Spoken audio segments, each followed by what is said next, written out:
எல்லோரும் படிக்கணும்னு சொன்னா அது நம்ம திராவிட மாடல். இன்னார் மட்டும் தான் படிக்கணும்னு சொன்னா அது பாஜகவோட காவி மாடல். எல்லாருக்கும் எல்லாம்னு சொன்னா அது நம்ம திராவிட மாடல் கருத்தியல்.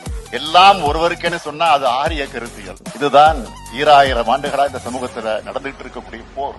இன்னைக்கு நம்மளோட உயர்வுக்கும் மேன்மைக்கு அடித்தளமா இருக்கிறதே கல்விதான். நீதி கட்சி காலம் தொடங்கி நம்மளோட போற கல்வி கூடங்கள் களத்துலதான் நாம இருந்துகிட்டு இருக்கிறோம். அறிவுதான் நம்முடைய ஆயுதம். இன்னைக்கு கல்வி தடைபோடு ஒன்றிய கல்விக் கொள்கைக்கு எதிராக நம்ம திராவிட மாடல் அரசு போர்வாலை சுழற்றிட்டு இருக்கு. இந்த போர் ஏன் முக்கியமானது என்றால், தேசிய கல்விக் கொள்கை இடஒதுக்கீட்டை சிதைச்சிடும். இடஒதுக்கீடு இருக்கிற வரைக்கும் தான் ஒடுக்கப்பட்ட பிற்படுத்தப்பட்ட மக்களுக்கு உயர் கல்வி கிடைக்கும். பன்முக பண்பாட்டை NEP தகர்த்திடும். 75 ஆண்டு காலமாக கட்டமைக்கப்பட்ட ஒருமைப்பாட்டை சிதைச்சு சமஸ்கிருத பண்பாடு கொண்ட ஒற்றை தேசியத்தை கடமையாக்குறது தான் அவங்களோட ஒரே நோக்கம். தேசிய கல்விக் கொள்கைகளை சமஸ்கிருதம் வளரணும்னு சில நாட்களுக்கு முன்னாடி உள்துறை அமைச்சராக இருக்கக்கூடிய அமித்ஷாவே சொல்லி இருக்கிறார்.